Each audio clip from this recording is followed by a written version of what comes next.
Alkitab kita di tangan kanan kita.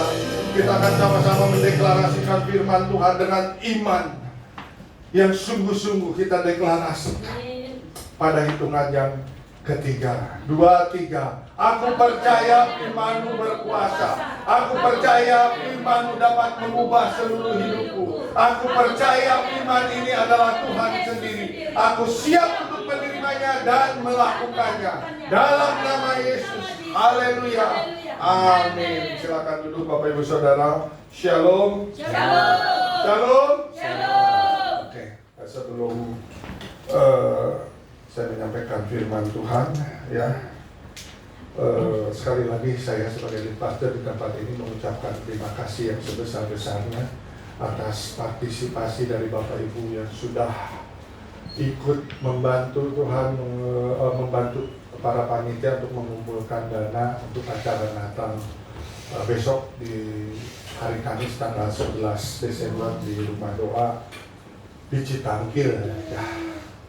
Jadi sekali lagi terima kasih banyak atas partisipasinya dan puji Tuhan dananya sudah terkumpul semuanya, ya. Semua karena kasih karunia Tuhan, semua karena anugerah Tuhan, ya.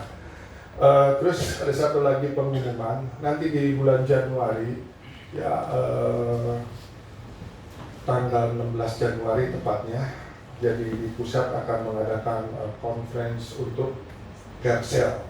Saya mengundang Bapak Ibu yang mau terus di-upgrade, mau semakin hari semakin naik level di dalam kerohaniannya, boleh mendaftarkan diri, ya.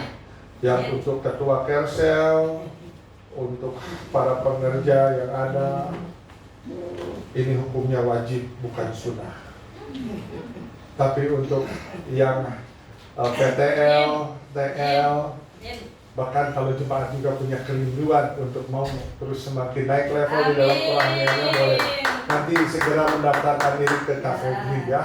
Karena ini kita untuk mengkoordinir kendaraan atau segala sesuatu yang diperlukan nanti, ya. Baik, kita akan masuk di dalam pengajaran firman Tuhan, masih dalam serial Heaven on Earth Family bagian yang kelima, ya. Dan saya percaya, ya, tentunya di dalam setiap keluarga kita, ya, tadi saya sudah berdoa, tentunya di dalam setiap rumah tangga keluarga kita pasti ingin mengalami suasana surga. Betul nggak? Ya, betul, ya. Karena di dalam suasana surga itu pasti penuh dengan damai sejahtera. Amin. Ya, nggak mungkin di surga itu ada yang sudah pada paham semuanya. Suasana surga nggak mungkin ada yang berantem yang nggak karuan, nggak jelas begitu, ya. Pasti suasana surga itu penuh dengan damai sejahtera, penuh dengan sukacita, penuh dengan kerukunan, ya. Penuh dengan berkat-berkat, ya, perlindungan Tuhan. Tetapi siang hari ini bukan cuma suasana surga yang kita rindukan, tetapi kita juga ingin fasilitas surga itu ada di dalam setiap kita. Ya, makanya judul khotbah gembala hari ini adalah Facilities of Heaven. Jadi ada fasilitas surga juga yang kita rindukan ada di dalam keluarga kita. Ya, jadi suasana surga, fasilitas surga. Dan saya berdoa secara sungguh-sungguh agar semua jemaat PTC Cilegon, rumah tangga demi rumah tangga, keluarga demi keluarga mengalami suasana dan fasilitas surga. Amin. Nah, tetapi ya, di dalam kita ingin mengalami suasana surga dan fasilitas surga, tentunya ada harga yang harus dibayar. Betul nggak? Ya, orang pengen kurus aja ada harga yang harus dibayar. Cita-citanya kurus, hobinya itu bukan bayar harga. Itu sih nantang gitu kan. Nah, kalau kita mau mengalami fasilitas surga, ada harga yang harus dikerjakan, yang harus dibayar oleh setiap kita. Ya. Dan harga ini ya lumayan juga, ya, bayar harga ya otomatis namanya fasilitas surga. Pasti harganya juga cukup mahal yang harus kita bayar. Ya. Nah, yuk kita buka di dalam Yakobus, apa saja sih harga yang harus kita bayar untuk kita bisa mengalami suasana surga dan fasilitas surga. Yakobus 1 ayat yang ke-25. Kita buka firman Tuhan dan kita baca bersama-sama. Ya. Sudah ketemu? Kita baca sama-sama dalam hitungan yang ketiga, 2, 3. Tetapi barang siapa, belum semua ketemu? Yakobus 1 ayat yang ke-25.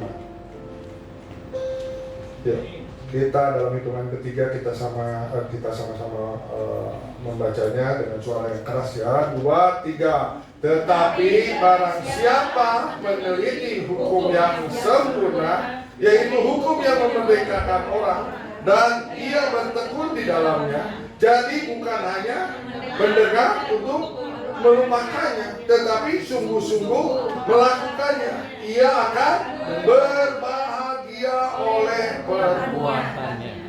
Ada harga yang harus dibayar. Jadi siapa yang meneliti hukum yang sempurna? Apa itu hukum yang sempurna? Firman Tuhan. Nggak ada hukum yang sempurna selain daripada firman Tuhan. Firman Tuhan adalah hukum yang sempurna. Di sini dikatakan harus diteliti oleh setiap kita. Jadi sekali lagi kalau kita mau mengenal apa aja sih fasilitas yang Tuhan berikan di surga buat setiap kita, kita harus meneliti hukum yang sempurna. Artinya apa? Kita harus suka nggak suka membaca firman Tuhan. Kalau nggak membaca firman Tuhan, bagaimana kita bisa mengerti atau kita tahu oh ini ada fasilitas surga yang Tuhan siapkan. Jadi harga yang harus kita baca, mau nggak mau kita harus baca firman. Amin. Dan bukan cuma membaca firman Tuhan. Ini dikatakan bukan cuma mendengar firman Tuhan, tetapi bertekun di dalamnya ya, dan melakukannya dengan sungguh-sungguh. Maka kalau kita melakukan ini, kita akan berbahagia. Amin. Kalau kita baca di dalam Yakobus 1 ayat yang ke-22, naik yang ke atasnya, dikatakan tetapi hendaklah kamu menjadi pelaku firman Tuhan. Sebab jika tidak demikian, kamu hanya menipu diri sendiri. Maka banyak orang ibadah, banyak orang pelayanan, tapi tidak melakukan firman Tuhan. Tapi di sini enggak ada. Karena semuanya kita mau naik level. Amin. Kita harus aware, kita harus sadar. Ini kita hidup di akhir zaman. Jadi kita kalau mau ibadah sungguh-sungguh. Kita mau bertobat sungguh-sungguh. Kita mau meneliti, melakukan firman Tuhan dengan sungguh-sungguh. Yakobus tadi mengatakan kalau nggak seperti itu, kita cuma ngebohongi diri sendiri. Kita cuma menipu diri kita sendiri. Ya. Jadi yuk saat ini harga yang harus dibayar oleh setiap kita. Kalau kita mau mengalami suasana surga dan mengalami fasilitas surga, teliti firman Tuhan, bukan cuma mendengar saja, tetapi bertekun di dalamnya dan melakukannya dengan sungguh-sungguh. Jangan ada yang main-main lagi. Ini udah waktunya Tuhan yang sangat dekat. Ya, tentunya Pak Widyo sebagai gembala pembina kita juga rindu ya. Semua yang ada terhisap di WTC Family tentunya pengen semuanya mengalami Tuhan, mengalami berkat-berkat Tuhan yang berlimpah.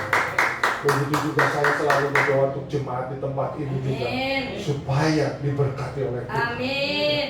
Berbicara berkat itu bukan cuma materi saja, tetapi pemulihan di dalam kehidupan kita itu adalah berkat. Pemulihan dalam karakter kita, cara pikir kita, cara berbicara kita, cara pandang kita, itu adalah berkat Tuhan.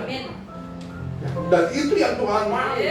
Kalau untuk cuma memberkati materi itu sangat mudah buat Tuhan. Kalau untuk membuat mujizat buat Tuhan itu sangat mudah. Karena membuat mujizat itu hal yang natural buat Tuhan. udah biasa membuat mujizat. Kita saja yang menerimanya seolah-olah itu adalah supranatural. Amin. Padahal kalau kita mengerti bahwa kita adalah anak-anak Tuhan, mujizat itu kita juga bisa mengalami setiap hari. Amin. Amin. Oleh karena itu yuk kita sungguh-sungguh di dalam Tuhan. Ya. Ada 3 macam berkat. Ya. Di dalam Ulangan 28 ayat 1 sampai 14 saya tidak baca karena waktunya. Yang pertama di ayat yang kelima dikatakan adalah adanya berkat bakul yang Tuhan berikan kepada setiap kita. Berkat bakul itu berbicara berkat untuk kebutuhan kita sehari-hari. Namanya bakul.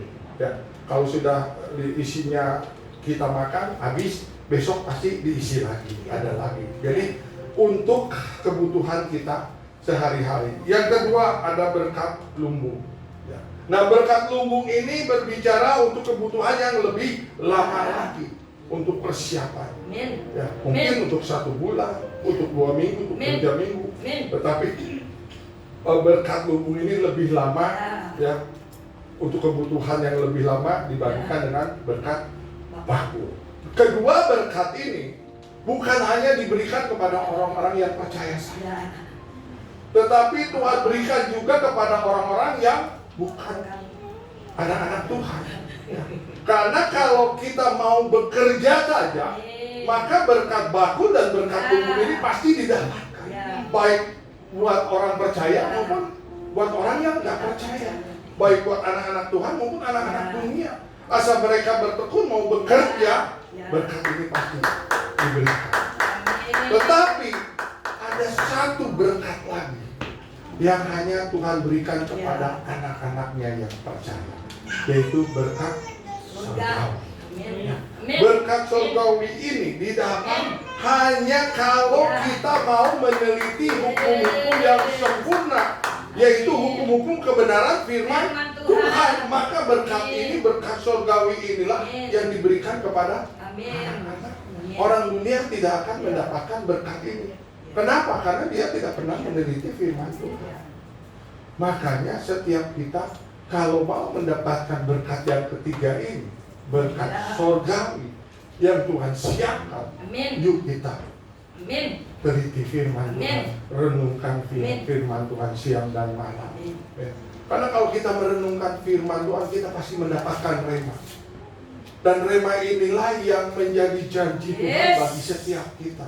Rema inilah yang menjadi berkat buat setiap kita. Kalau kita lakukan, maka rema itu akan menjadi janji di dalam setiap kita, akan tergenapi dalam setiap kita. Ya. Orang dunia tidak mungkin merenungkan firman Tuhan. Hanya anak-anak Tuhan yang merenungkan firman Tuhan. Maka berkat ini hanya disediakan buat setiap saudara dan saya yang memiliki hukum yang sempurna, yaitu kebenaran firman Tuhan. Amin. Ini harga yang harus dibayar oleh setiap kita. Kalau saudara mau mendapatkan suasana surga dan fasilitas surga, tidak ada yang lain. Kita harus mau meneliti kebenaran firman Tuhan. Kita harus sungguh-sungguh ada di dalam, melakukan dengan sungguh-sungguh, ya, meneliti dengan sungguh-sungguh. Baru fasilitas surga itu akan kita alami. Ya. Andy Stanley mengatakan, Allah tidak memberkati kita untuk meningkatkan standar hidup kita sendiri, melainkan Dia memberkati kita untuk meningkatkan standar memberi kepada orang. Jadi Tuhan memberkati kita bukan untuk supaya pakaian kita jadi bermerek, sepatu kita jadi bermerek, standar hidup kita jadi naik, mobil kita jadi yang bermerek. Bukan. Tapi Tuhan memberkati kita supaya kita bisa menjadi saluran berkat. Kita bisa menjadi orang-orang yang peduli dan memperhatikan orang-orang yang ada di sekitarnya. Makanya sekali lagi visi gereja ini luar biasa. Kita harus menjadi gereja yang berdampak. Gereja itu bukan berbicara cuma gedung saja, tetapi gereja itu kita sendiri. Kita yang harus berdampak baik di keluarga, di lingkungan maupun di masyarakat yang lebih luas. bahkan kota dan bangsa. Makanya kita berdoa agar anak-anak Tuhan banyak ditaruhkan di pemerintahan-pemerintahan. Sehingga pemerintahan semakin baik, semakin baik, semakin baik. Semakin takut akan kita. Dan anak-anak itu yang akan menjadi berkat buat pemerintahan. Amin. Nah, sekarang ada dua instrumen yang dipakai Tuhan agar kita dapat menikmati fasilitas surga. Ini juga harga yang harus dibayar oleh setiap kita. Apa kedua instrumen itu? Selain kita meneliti hukum yang sempurna, yaitu kita harus mengembalikan persembahan perpuluhan. Dan ini hukumnya wajib, bukan sunnah. Ya, mungkin di hamba-hamba Tuhan boleh mengatakan, itu kan perjanjian lama. Tapi kita diajarkan oleh senior pastor, ini adalah wajib. Ya. Dan perpuluhan ini bukan berbicara duit, berapa besarnya duit yang dikembalikan, tetapi berbicara tentang ketaatan. Kita taat apa enggak melakukannya? Kita mau enggak membayar harga dengan ketaatan untuk mengembalikan persembahan persepuluhan? Kalau kita taat melakukannya, kita percaya saja, maka fasilitas surga itu pasti pada setiap kita. Amin. Tapi Pak, saya masih berkekurangan. Kita sering mendengar kesaksian-kesaksian orang yang berkekurangan, tapi dia taat mengembalikan perpuluhan. Tuhan pasti cukupkan. Amin. Karena dia Jehovah Jireh. Jadi kita nyanyikan lagunya, dia Allah Jehovah Jireh, Allah yang menyediakan. Amin. Dia Jehovah Allah yang menyediakan tiap kita. Ya. Di minggu kedua bulan kemarin di ibadah pertama, dengan tegas, dengan clear, senior pastor sudah mengajarkan tentang perpuluhan. Yuk, kita belajar lah. Coba colek kiri kanannya, taat. Taat. Enggak ada temennya ya, kasihan deh. Ya, taat ya. Yuk, kita lakukan aja. Ya, mungkin nggak masuk logika kita. Memang apa yang Tuhan mau itu tidak bisa diukur dengan pikiran kita, tidak bisa diukur dengan logika kita. Ya. Seberapa besar sih otak kita? Seberapa mampu sih kita berpikir? Ya. Tapi kalau kita taat, itu yang Tuhan lihat. Karena Tuhan melihat hati kita. Kita taat melakukannya, maka Tuhan juga akan memberikan yang terbaik bagi setiap kita kepada anak. Yang kedua, instrumen apa? Nah ini, persembahan khusus atau offering. Persembahan khusus ini juga harus kita siapkan ya, untuk supaya kita juga mendapatkan tuanya. Berbicara tentang persembahan khusus ya. Untuk apa sih persembahan khusus ini atau offering itu? Untuk melipat gandakan atau memultiplikasikan harta dan aset yang dipercayakan kepada setiap kita. Kita sebagai pengelola gereja yang Tuhan percayakan, saya bukan, jujur aja, kita semua yang ada di sini, Pak Mimin, Pak Suryo, istri saya dan juga dan lain-lainnya, kita mengajarkan ayo memberikan persembahan persepuluhan, mengembalikan persembahan offering atau persembahan khusus, bukan supaya gereja banyak duit, bukan. Tetapi kita pengen mengajarkan supaya setiap kita ini mentaati apa yang Tuhan perintahkan. Karena kami, maaf katanya, saya harus berbicara, kami mengelola gereja ini bukan untuk mencari uang. Kami punya pekerjaan, kami punya usaha, dan kami juga bekerja. Jadi kalau kami mencari uang, yaitu di tempat pekerjaan. Kalau di gereja kami sama sekali tidak mencari. Bahkan kami juga tidak berani untuk mencuri kemuliaan Tuhan. Kami mau supaya setiap kita mengalami suasana surga. Kami mau supaya semua kita mengalami fasilitas surga. Ya. Dan kami ajarkan untuk mengembalikan persembahan persembahan khusus offering supaya Bapak Ibu Saudara diberkati Tuhan. Terjadi berlipat kali gandaan atau multiplikasi. Ya, sekarang ilustrasinya atau logikanya begini. Siapa di sini yang punya kebun? Boleh katakan, saya punya. Ibu punya ya. Yang punya kolam, saya punya. Ada yang punya kolam selain saya? Punya kolam ya. Sekarang begini, kebun dan kolam, ya, kalau tidak ditebar benih, mungkin nggak menghasilkan tuanya. Nggak ada. Menjadi kebun yang kosong, menjadi kolam yang kosong.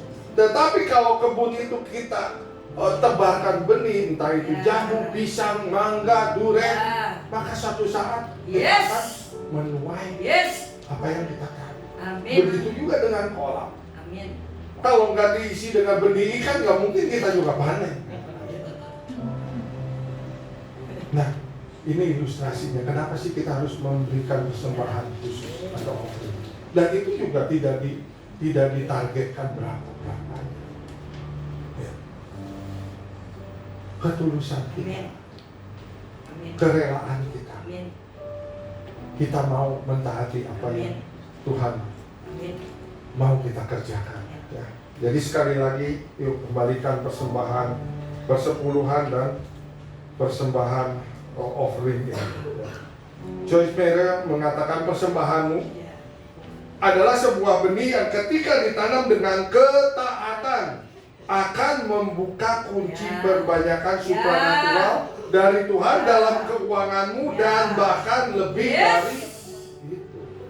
Jadi persembahan kita adalah sebuah benih yang kita tanam dengan ketaatan. Ya, sehingga kita bisa menuai apa yang kita hadirkan.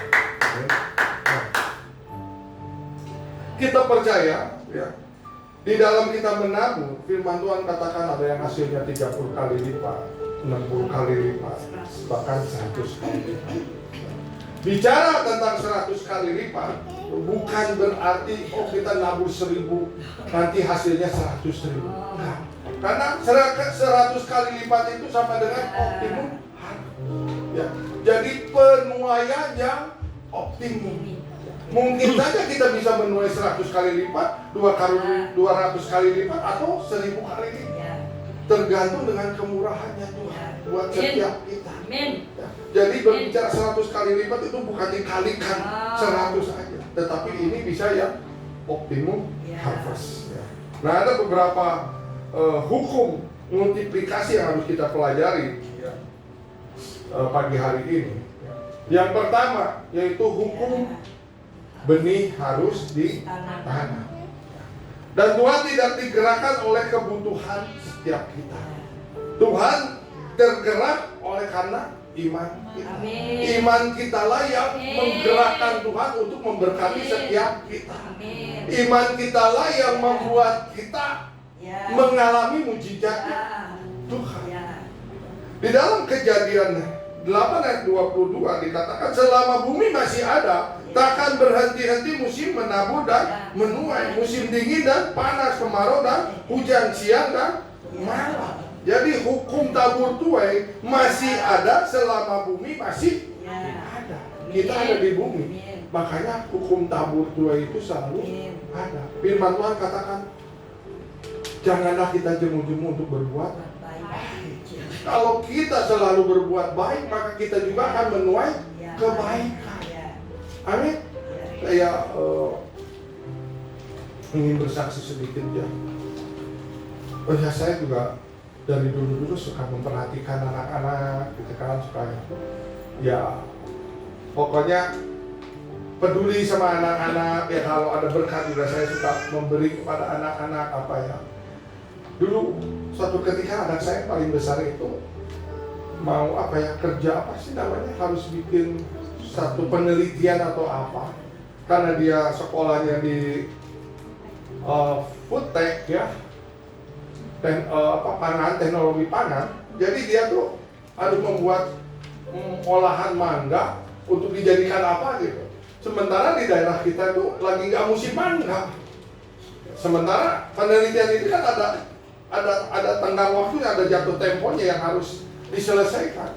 Dicari-cari ternyata di Jawa Timur ada mangga. Memang kalau mangga itu yang paling bagus tuh Purbolinggo ya, yang bagus-bagus gitu kan. Jadi berangkatlah anak saya dengan istri saya ke Purbolinggo. Di sana nggak ada sanak saudara, cuma nyari-nyari aja. Ya, ketemulah sama penjual mangga. Yang luar biasanya itu penjual mangga itu ya udah janggotan, hitam, celananya segini ya. Tapi kok anak saya ya sama istri saya ya kok bisa disambut dengan baik? Ya, bukan cuma disambut dengan baik ya. Dikatakan tuh pakai aja mobilnya untuk ke pasar. Tuh ada supirnya yang nganterin. Coba kenal enggak? Ya, saudara bukan. Dan orang itu biasanya mereka itu kan fanatik gitu ya. Fanatik. Ya, kalau melihat yang sipit-sipit yang putih itu ya pasti udah jaga jarak dulu. Tapi ini kok bisa? Amin. Tuhan gerakan dia. Amin. Apa? Amin. Kasih pinjam mobil, kasih supir untuk nganter-nganter ke pasar cari mangga. Ini luar biasa. Amin. Bukankah itu kasih karunia Tuhan buat setiap kita? Makanya sekali lagi yuk, tabur tuai itu masih ada selama bumi ini, masih ada selama kita ada di bumi. Oleh karena itu jangan pernah jemu-jemu untuk berbuat baik, karena kita juga pasti akan menuai kebaikan dari Tuhan. Ya. Charles Cap mengatakan sistem Tuhan tidak berdasarkan kebutuhan, itu berdasarkan benih yang ditanam. Kebutuhanmu bukanlah titik kontakmu dengan Tuhan, tetapi iman kita yang menjadi titik kontak kepada Tuhan. Ya. Yang kedua, hukum multiplikasi yang kedua, ya, yaitu kita harus tabur yang tuaiannya kita inginkan. Ya. Kalau kita ingin kebaikan dari orang lain, ya kita harus tabur kebaikan. Kalau kita ingin uang, kita harus tabur.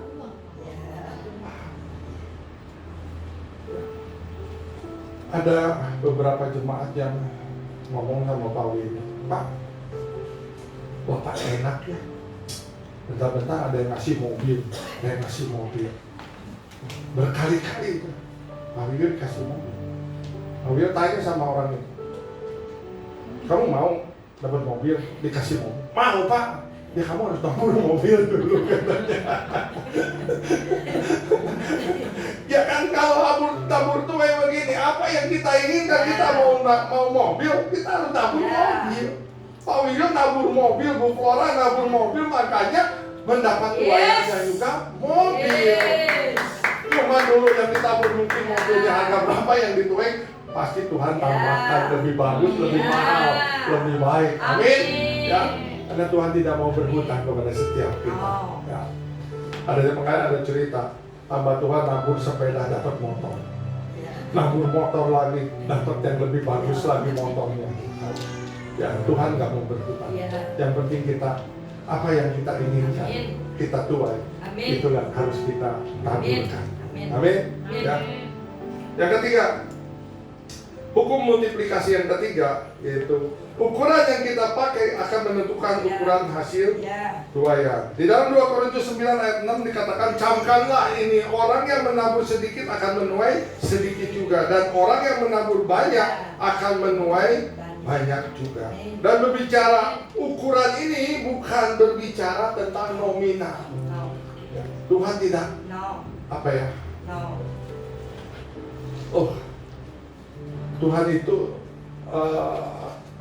kita naburnya segini, luar biasa besar. Ingat nggak pada saat Tuhan memperhatikan, Tuhan Yesus memperhatikan persembahan dari jemaat yang ada. Ada seorang ibu-ibu yang miskin. Dia mempersembahkan cuma 2 keping. Ya, Tuhan katakan persembahan ibu inilah yang terbanyak. Kenapa? Karena dia mempersembahkan dari kekurangannya. Jadi Tuhan bukan melihat nominalnya, berapa besarnya kita. Ukuran yang dipakai Tuhan, ukuran dari hati kita. Ya. Kita punya sekian, tapi memang taburan ini memang adanya sekian. Itu yang lebih berharga di mata Tuhan. Amin. Amin. Dibandingkan kita punya miliaran, tapi kita nabungnya cuma dipikir Tuhan, aduh kok ini pelit banget ini orang. Tapi kita percaya di tempat ini nggak ada. Amin. Makanya kebutuhan buat Natal aja sampai tercukupi ya. Semuanya karena jemaat di tempat ini adalah jemaat yang suka menabung. Amin. Dan saya percaya, saya berdoa kalian akan menerima yang maksimal yang dari Tuhan, yang terbaik yang dari Tuhan. Amin. Tore mengatakan, ketika kamu menabur dengan murah hati dalam persembahan kepada Tuhan, kamu memposisikan dirimu untuk menuai hasil yang berlipat ganda setiap area kehidupan. Jadi kalau kita menabur dengan murah hati, tidak bersungut-sungut, tidak dengan keterpaksaan, ya, maka kita sedang memposisikan diri untuk menuai hasil yang berlipat kali ganda.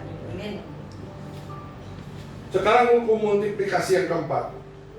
Benih harus ditabur di dalam tanah yang baik atau subur. Pengajaran pertama ini, saya ingat dulu Kak Emil yang sampaikan. Ya. Kalau kita mau menuai yang besar di tahun Great Harvest ini, kita harus punya benih yang baik.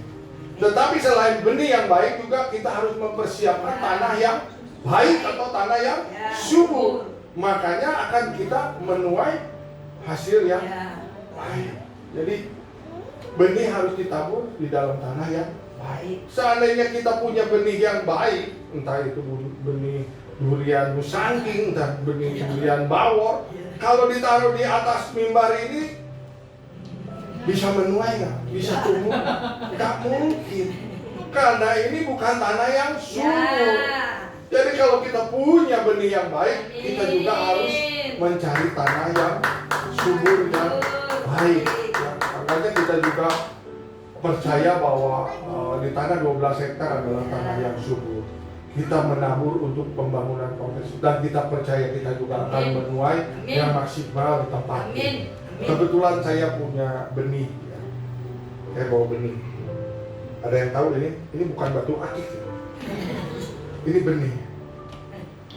Ada yang tahu? Ini benih apa? Ini kacang merahnya Yakub. Ini yang membuat Esau kehilangan hak kesulangan gara-gara si ini nih. Nanti kita tanam ya. Nanti kalau udah banyak bijinya kita bagiin supaya semuanya bisa punya pohon kacang merah ini. Ini gedenya luar biasa dibandingin dengan kacang merah yang ada di kita ya. Jadi kalau buat renebon ini cukup sedikit aja ini. Dagingnya yang banyak. Ini, nah benih ini harus ditanam di tanah yang subur, baru nanti menghasilkan buah yang banyak yang subur. Ya, nanti kalau udah banyak buahnya kita bagi-bagi tanam masing-masing supaya kita bisa memanen kacang merah. Jadi catat. Nanti saya juga yang punya kebun, yang punya tanah kebun yang kita suruh tanam dulu. Nanti jadi bukan cuma saya doang yang ini belum saya tanam. Kebetulan ya saya ini juga bukan langsung dari Israel, bukan. Ini orang Bandung udah nanam, udah bisa menghasilkan seperti ini. Saya dapat dari Bandung juga ini. Ini kacang merah Yakub. Jadi kita berarti kalau di Bandung bisa disiram juga, bisa di Cirebon juga bisa ya. Nanti kita rame-rame bikin dengan keluarga. Oke, lanjut ya.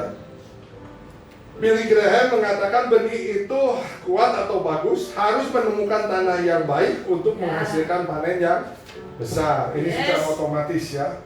Nah, sekarang hukum multiplikasi yang kelima, yaitu tuaian selalu membutuhkan waktu. Di dalam Pengkhotbah 3 ayat 1 dikatakan, untuk segala sesuatu ada masanya, untuk apapun di bawah langit ada waktunya. Kalau kita nebar benih kacang hijau, apa yang akan kita tuai?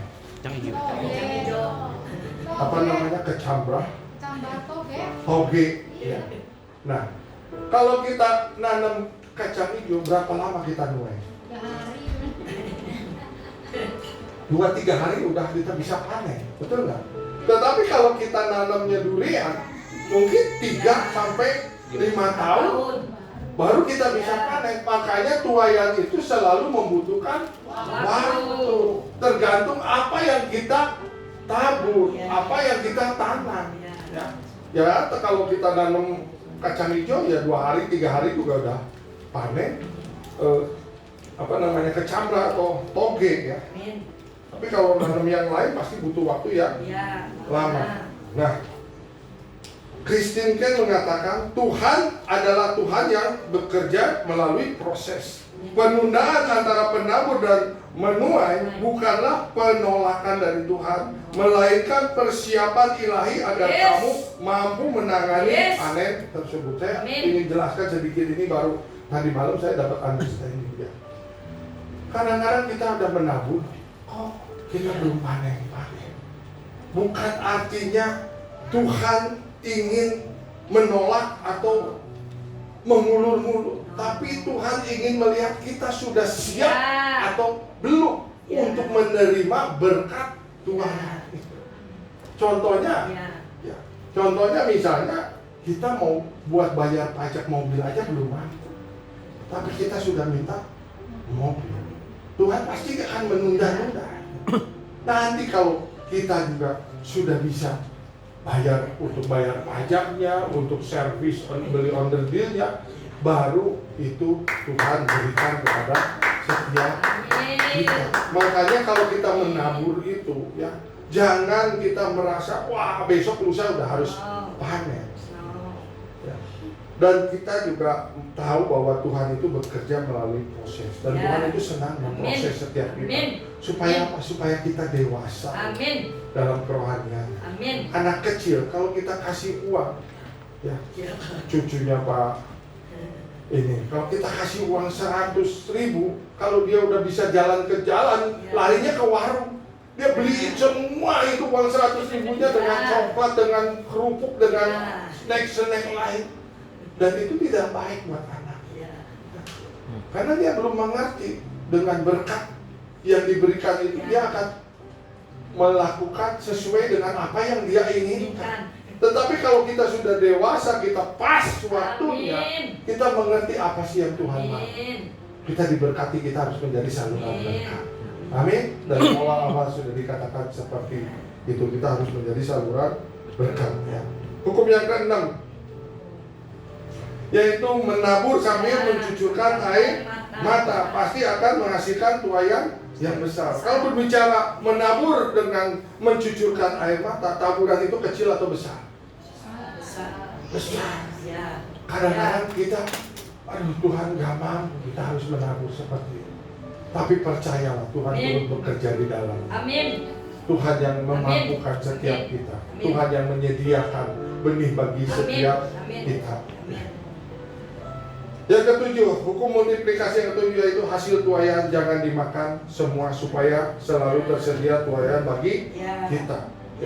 Tuhan memberkati kita, harus ada yang disisihkan. Hukum yang diajarkan kepada setiap kita tentang pengelolaan keuangan. Kalau kita menerima 100%, 10% kita kembalikan untuk persepuluhan. 10% kita siapkan untuk benih, untuk taburan. 70% kita pakai untuk operasional, itu maksimal. Ya, kalau bisa ada lebih, ya kita sisihkan untuk yang 10% untuk saving. Ya, kalau ada lebih dari operasional, ya kita masukkan ke saving itu, ke tabungan itu. Itu yang diajarkan dari pengajaran di WTC ini ya.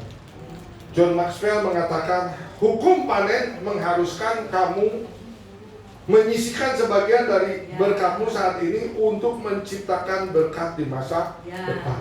Ya.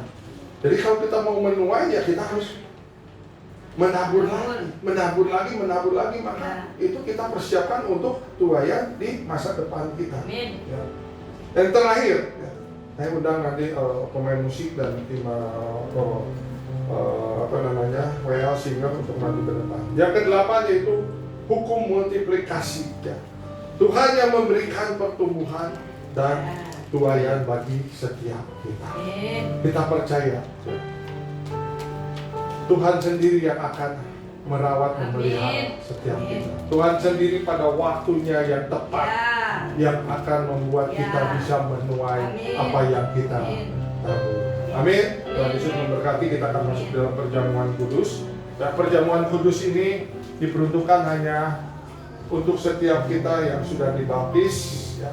Untuk anak-anak di bawah 12 tahun tidak diperkenankan untuk mengambil perjamuan kudus ya. Tetapi kalau ada yang di atas 12 tahun belum dibaptis, kalau mau mengambil perjamuan kudus ini dibolehkan asal percaya saja. Ya. Nah, Surya. Betapa besar kasih pengampunanmu Tuhan, telah kau pandang indah hati yang hancur. Ku berterima kasih kepadamu ya Tuhan, pengampunan yang kau beri pulihkanku.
Saat ini kami akan menyambut tubuh dan darah-Mu Tuhan. Terus selidiki hati kami, ampuni segala dosa kami. Kami mohon perkenanan-Mu untuk menerima tubuh dan darah-Mu. Kami percaya Tuhan, pada saat kami menerima tubuh dan darah-Mu, kesembuhan ilahi terjadi, kemerdekaan terjadi, terobosan terjadi, pemulihan terjadi.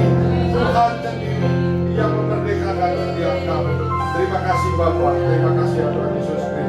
Mari angkat roti di tangan kanan kita tinggi-tinggi, dengarkan firman Tuhan. Sebab apa yang telah kutuliskan kepadamu telah aku terima dari Tuhan, yaitu bahwa Tuhan Yesus pada malam waktu ia diserahkan mengambil roti, dan sesudah itu ia mengucap syukur atasnya, ia memecah-mecahkannya dan berkata, inilah tubuhku yang diserahkan bagi kamu, perbuatlah ini menjadi peringatan akan aku. Saudara yang terkasih, bukankah roti yang atasnya kita ucapkan syukur adalah persekutuan kita dengan tubuh Kristus? Amin. Mari kita makan di dalam nama Tuhan Yesus Kristus.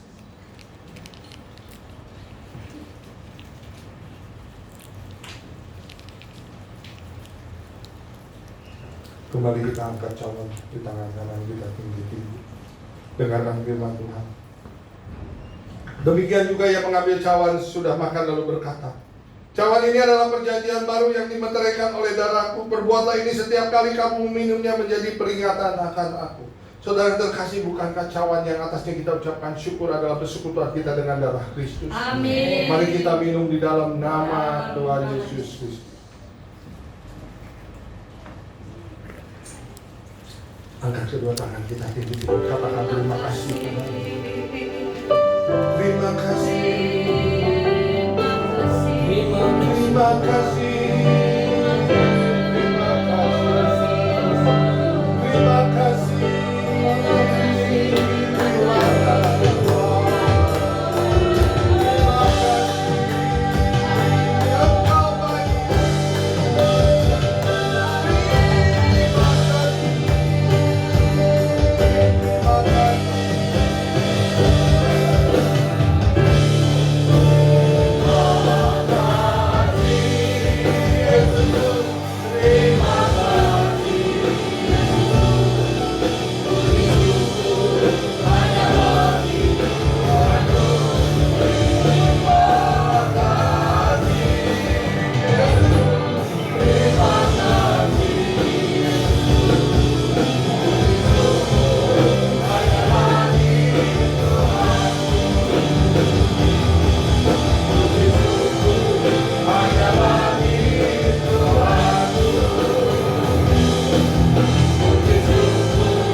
Hamba-Mu sudah selesai menyampaikan isi hati-Mu Tuhan.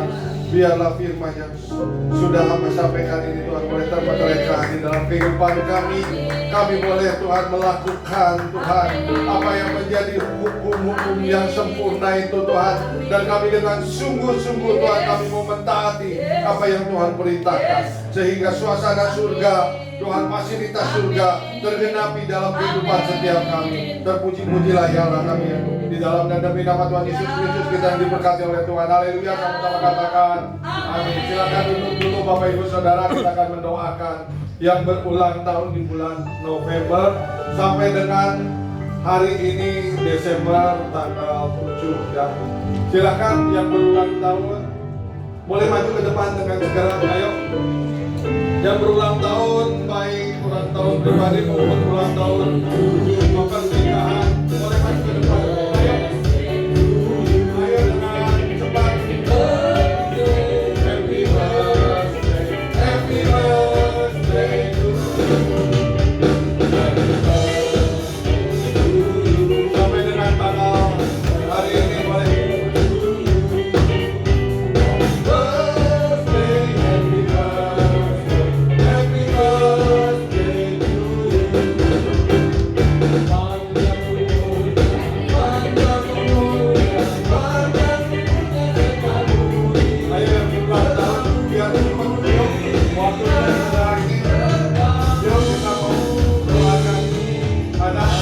Pernikahan juga boleh.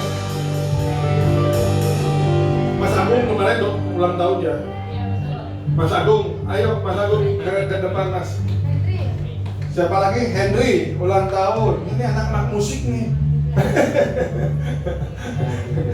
Ini berarti yang berdoa harus Pak Suryo ini. Ayo Mas Suryo doakan ya. Ada lagi yang ulang tahun? Yang ulang tahun pernikahan juga boleh. Ayo maju, nanti kita doakan. Yuk. Kalau nggak ada kita arahkan tangan kita. Kita akan berdoa. Terima kasih buat hari Tuhan, kami berbahagia atas saudara kami Tuhan, Agung dan Henry Tuhan yang berulang tahun. Tuhan, kami mau minta berkat-Mu Tuhan untuk kedua anakmu ini Tuhan. Dalam ulang tahun mereka Tuhan, masa-masa yang akan datang berikan panjang umur Tuhan. Amin. Berikan kekayaan Tuhan, hikmat yang daripadamu. Pakai mereka Tuhan dalam musik Tuhan, lebih heran lagi Tuhan. Berikan Tuhan hikmat dalam bermain musik, dalam memuji Engkau. Biarlah Kamu bertambah dalam hidup mereka. Terima kasih Tuhan, terima kasih kami mengucap syukur hanya di dalam nama Tuhan Yesus. Haleluya. Haleluya. Amin. Selamat ya. Selamat ya. Yuk kita makin berdiri, kita akan akhiri ibadah ini. Akan sama-sama berdoa. Kembali kami datang ke hadirat-Mu Bapa, kami mengucap syukur untuk setiap kebenaran firman-Mu. Kami mengucap syukur untuk semua jemaat-Mu yang sudah hadir di pagi hari ini beribadah. Kami percaya mereka pulang tidak dengan tangan yang hampa, mereka pulang dengan berkat-berkat yang berkelimpahan yang Tuhan berikan kepada mereka, Tuhan. Penuh dengan damai sejahtera, penuh dengan perlindungan, penuh dengan kesehatan, kekuatan, Tuhan. Bahkan terobosan terus terjadi dalam kehidupan mereka, Bapa. Terima kasih untuk setiap kami yang sudah melayani juga, Tuhan. Berkati setiap kami. Dan sebentar kami akan pulang, biarlah berkat-Mu menyertai kami dan kami siap menerima berkat yang daripada-Mu. Mari arahkan hati akan kedua tangan kita. Pulang dan terimalah berkat yang terbaik dari Allah Bapa di surga. Kasih yang sempurna dari Tuhan Yesus Kristus, persekutuan yang indah dan manis bersama Allah Roh Kudus, dari mulai sekarang sampai kedatangan Tuhan yang kedua kalinya, bahkan sampai selama-lamanya. Di dalam dan demi nama Tuhan Yesus Kristus, kita yang diberkati oleh Tuhan, haleluya, sama-sama katakan amin. Selamat siang.